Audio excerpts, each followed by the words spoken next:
Today we have to discuss about Industrial Finance Corporation of India, IFCI.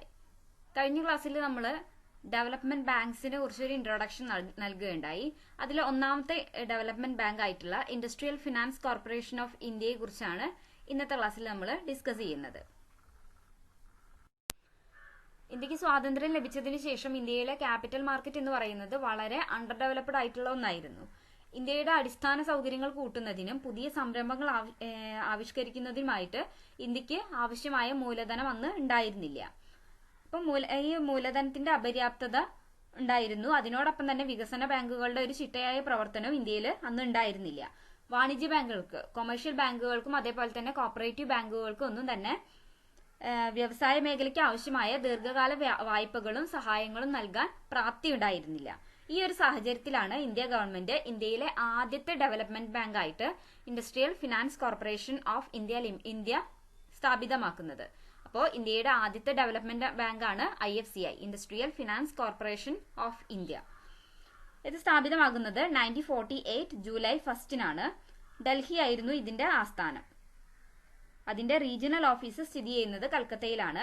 അപ്പോൾ headquarters സ്ഥിതി ചെയ്യുന്നത് ഡൽഹിയിലും regional office സ്ഥിതി ചെയ്യുന്നത് കൽക്കത്തയിലുമാണ്. IFCIയുടെ ചെയർമാനെ നിയമിക്കുന്നത് RBI ആണ്. പിന്നെ IFCIയുടെ ഇപ്പോഴത്തെ മാനേജിംഗ് ഡയറക്ടർ ഇമാൻഡി ശങ്കര റാവു ആണ്. ഈ IFCIയുടെ പ്രൈമറി ഒബ്ജക്റ്റീവ് എന്ന് പറയുന്നത് പബ്ലിക് ലിമിറ്റഡ് കമ്പനീസിനും കോർപ്പറേറ്റീവ് ഓർഗനൈസേഷൻസിനും മീഡിയം ടേം ഫിനാൻസും ലോങ് ടേം ഫിനാൻസും പ്രൊവൈഡ് ചെയ്യുക എന്നുള്ളതാണ്. ഇതിന്റെ ഷെയർ ക്യാപിറ്റൽ ഇപ്പോൾ 20 crore ആയിട്ട് ഉയർത്തിയിട്ടുണ്ട്. IDBIയും ഷെഡ്യൂൾഡ് ബാങ്ക്സും ഇൻഷുറൻസ് കമ്പനീസും ഇൻവെസ്റ്റ്മെന്റ് ട്രസ്റ്റുകളും അതേപോലെ തന്നെ കോപ്പറേറ്റീവ് ബാങ്ക്സും ഒക്കെ ഈ IFCIയുടെ ഷെയർ ഹോൾഡേഴ്സ് ആണ്.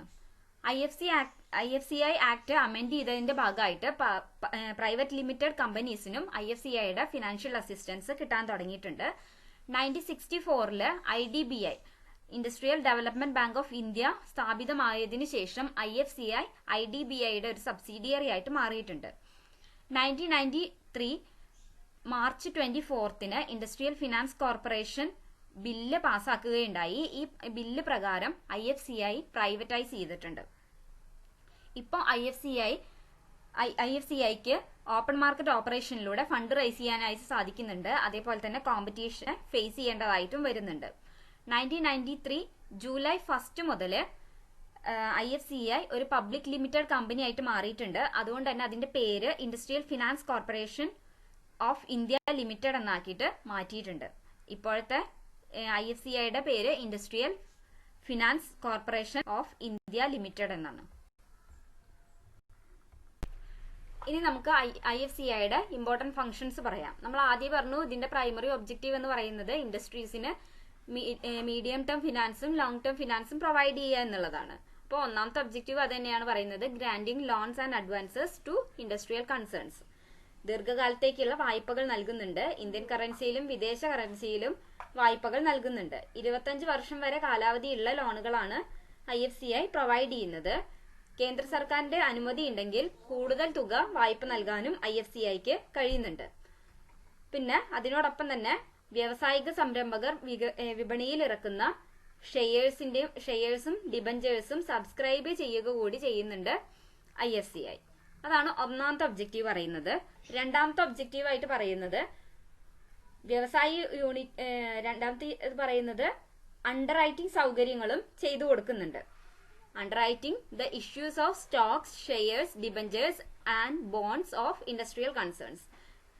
ഇൻഡസ്ട്രീസിന്റെ ഷെയർസും ഡിബഞ്ചേഴ്സും ബോണ്ട്സ് ഒക്കെ അണ്ടർ റൈറ്റിംഗ് സൗകര്യം കൂടി ചെയ്തു കൊടുക്കുന്നുണ്ട്. ഇനി മൂന്നാമത്തെ പറയുന്നത് ക്യാപിറ്റൽ മാർക്കറ്റിലെ ഇൻഡസ്ട്രീസിന് ലോൺസ് റേസ് ചെയ്യാനായിട്ട് കഴിയുന്നുണ്ട്. രാജ്യത്തിനകത്ത് ഉള്ള വ്യവസായികൾക്ക് വാണിജ്യ ബാങ്കിൽ നിന്നോ അല്ലെങ്കിൽ സഹകരണ സ്ഥാപനങ്ങളിൽ നിന്നോ വായ്പകൾക്ക് ജാമ്യം നിന്നു കൊടുക്കുന്നുണ്ട്. നാലാമത്തെ പറയുന്നത് വിദേശ ധനകാര്യ സ്ഥാപനങ്ങളിൽ നിന്ന് ഇന്ത്യൻ സംരംഭകർക്ക് വിദേശ കറൻസികളിൽ വായ്പ എടുക്കുന്നതിന് ഗ്യാരണ്ടി നിന്നു കൊടുക്കുന്നുണ്ട്. അതാണ് നാലാമത്തെ പറയുന്നത്.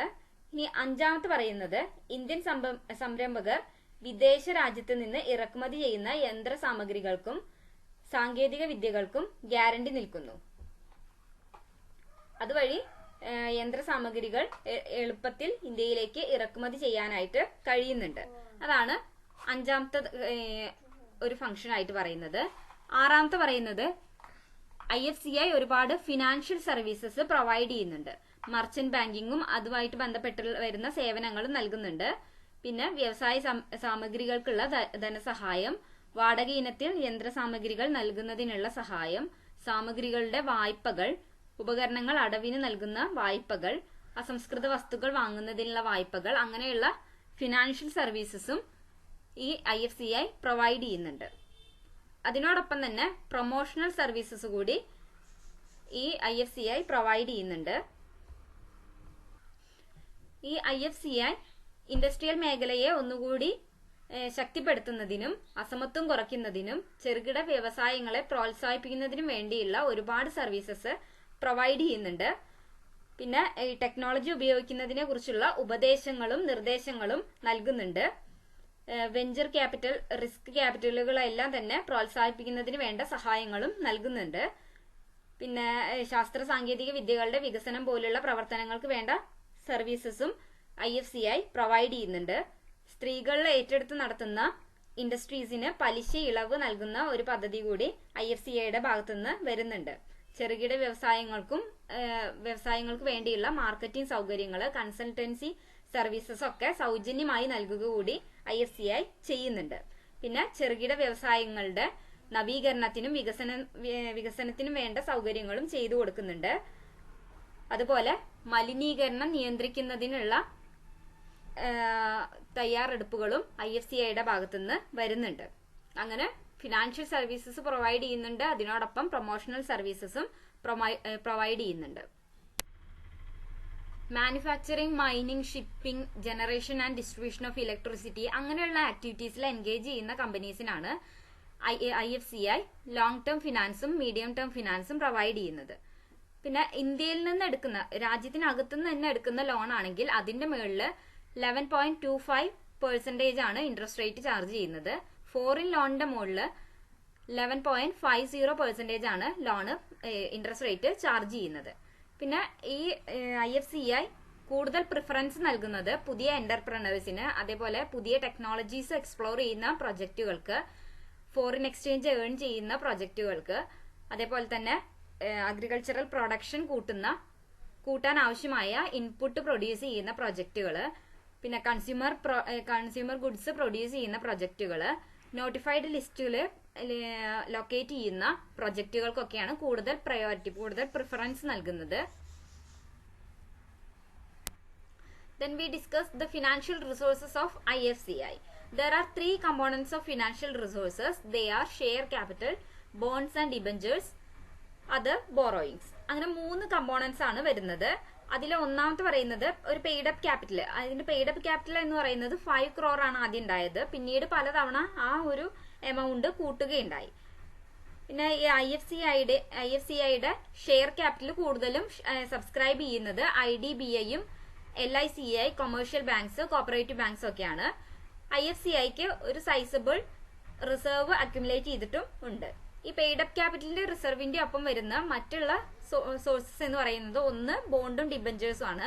പിന്നെ ഒന്ന് ബോറോയിങ്സ്. ബോണ്ടും ഡിബഞ്ചേഴ്സും ഇഷ്യൂ ചെയ്യുന്നുണ്ട്.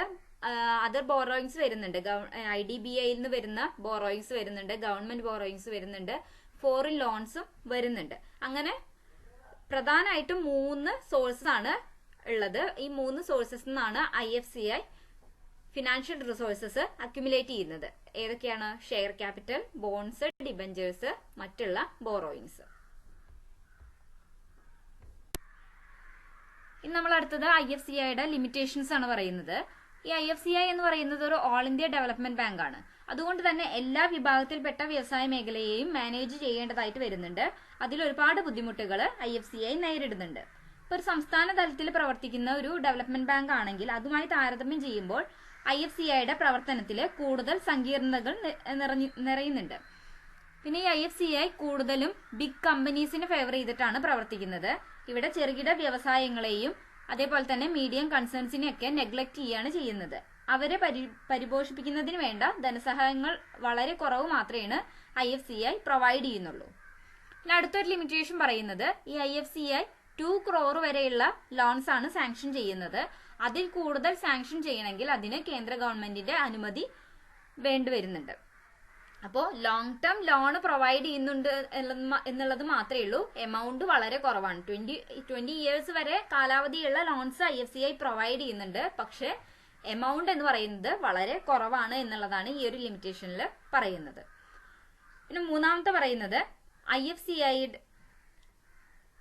അടുത്തൊരു ലിമിറ്റേഷനായി പറയുന്നത് IFCI ലോൺ പ്രൊവൈഡ് ചെയ്യണമെങ്കിൽ അവിടെ കേന്ദ്ര ഗവൺമെന്റ് ഈ ഒരു ലോണിന്റെ പ്രിൻസിപ്പൽ എമൗണ്ടും അതിന്റെ ഇൻട്രസ്റ്റും റീപേ ചെയ്യാനായിട്ട് തയ്യാറാകണം. എങ്കിൽ മാത്രമേ ഇതിന് ലോൺസും അഡ്വാൻസസും ഗ്രാന്റ് ചെയ്യാനായിട്ട് സാധിക്കുന്നുള്ളൂ.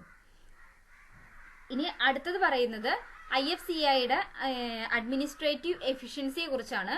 അഡ്മിനിസ്ട്രേറ്റീവ് എഫിഷ്യൻസി വളരെ കുറവാണ് എന്നുള്ളതാണ് ഈ ലിമിറ്റേഷനിൽ പറയുന്നത്. ഇതിലെ മെമ്പേഴ്സ് ഒന്നും തന്നെ പ്രോപ്പർലി ട്രെയിൻഡ് ആയിട്ടുള്ള ആളുകളല്ല. അതേപോലെ തന്നെ ഇൻഡസ്ട്രിയൽ ഫിനാൻസ് അക്വയർ ചെയ്യുന്ന കാര്യത്തിലും ഒരുപാട് പ്രോബ്ലംസ് വരുന്നുണ്ട്. വൻതോതിലുള്ള ഫണ്ടുകളും വിഭവങ്ങളും ഒന്നും ആവശ്യമാണ്. പക്ഷെ അതിനുള്ളതൊന്നും തന്നെ ഇവിടെ ലഭിക്കുന്നില്ല എന്നുള്ളതാണ് ഈ ഒരു ലിമിറ്റേഷനിൽ പറയുന്നത്. പിന്നെ അടുത്ത ലിമിറ്റേഷനായി പറയുന്നത് പിന്നോക്ക പ്രദേശങ്ങളെ തഴഞ്ഞ് വൻകിട വ്യവസായ സ്ഥാപനങ്ങളെ മാത്രമാണ് IFCI സഹായിക്കുന്നത്. പിന്നെ ഈ ലോണുകൾക്കുള്ള അനുമതി നൽകാൻ ഒരുപാട് കാലതാമസം വരുന്നുണ്ട് എന്നുള്ളതാണ് അടുത്തൊരു ലിമിറ്റേഷൻ ആയിട്ട് പറയുന്നത്. അപ്പൊ ഇത്രയും ലിമിറ്റേഷൻ ആണ് പ്രധാനമായിട്ടും വരുന്നത്. പിന്നെ ഒന്നുകൂടി നമുക്ക് ആഡ് ചെയ്യാൻ വേണമെങ്കിൽ ഈ IFCI എന്ന് പറയുന്നത് IDBIയുടെ ഒരു സബ്സിഡിയറി ആയിട്ടാണ് വരുന്നത്. അതുകൊണ്ട് തന്നെ IFCIയുടെ പ്രവർത്തനങ്ങൾ IDBIയുടെ നിയമങ്ങൾക്കും നിർദ്ദേശങ്ങൾക്കും അനുസരിച്ചിട്ടായിരിക്കും ഉണ്ടായിരിക്കുക. അപ്പൊ ഇത്രയും ലിമിറ്റേഷൻസ് ആണ് IFCIക്ക് വരുന്നത്. അപ്പൊ ഇന്ന് നമ്മൾ IFCIയെ കുറിച്ചാണ് പറഞ്ഞത്. ലോങ് ടേം ലോൺസ് ഇൻഡസ്ട്രീസിന് പ്രൊവൈഡ് ചെയ്യുക എന്നുള്ളതാണ് ഇതിന്റെ മെയിൻ ഒബ്ജക്റ്റീവ് ആയിട്ട് വരുന്നത്. അതിന് വേണ്ടിയിട്ടാണ് ഈ ഒരു ഡെവലപ്മെന്റ് ബാങ്ക് കൊണ്ടുവന്നിട്ടുള്ളത്. ഇന്ത്യയിലെ ആദ്യത്തെ ഡെവലപ്മെന്റ് ബാങ്ക് ആണ് IFCI. പിന്നെ വ്യാവസായിക വികസനത്തിൽ ഒരു പ്രധാന പങ്ക് വഹിക്കുന്ന ഒന്നാണ് ഈ IFCI. വികസന ബാങ്കുകളുടെ ശൃംഖല ഇല്ലാതെ രാജ്യത്ത് വ്യവസായവൽക്കരണം സാധ്യമാകുന്നില്ല. അതുകൊണ്ട് തന്നെ ഇൻഡസ്ട്രിയലൈസേഷൻ സാധ്യമാക്കുന്ന ഒന്നാണ് IFCI എന്ന് പറയുന്നത്. ക്യാപിറ്റൽ അക്യുമുലേഷനും അതുവഴി ഇൻഡസ്ട്രിയൽ ഡെവലപ്മെന്റിനും ഒരുപാട് സംഭാവനകൾ നൽകുന്നുണ്ട്. അപ്പോൾ ഇൻഡസ്ട്രിയൽ ഡെവലപ്മെന്റ് ഉണ്ടായാൽ സ്വാഭാവികമായിട്ടും രാജ്യത്ത് സാമ്പത്തിക വികസനവും ഉണ്ടാകുന്നുണ്ട്. അപ്പോൾ സാമ്പത്തിക വികസനം ഉറപ്പുവരുത്തുന്നതിൽ ഒരു പ്രധാന പങ്ക് വഹിക്കുന്ന ഒരു ഡെവലപ്മെന്റ് ബാങ്കാണ് IFCI. ഇത്രയാണ് നമുക്കിന്ന് പറയാനുള്ളത്. Thank you.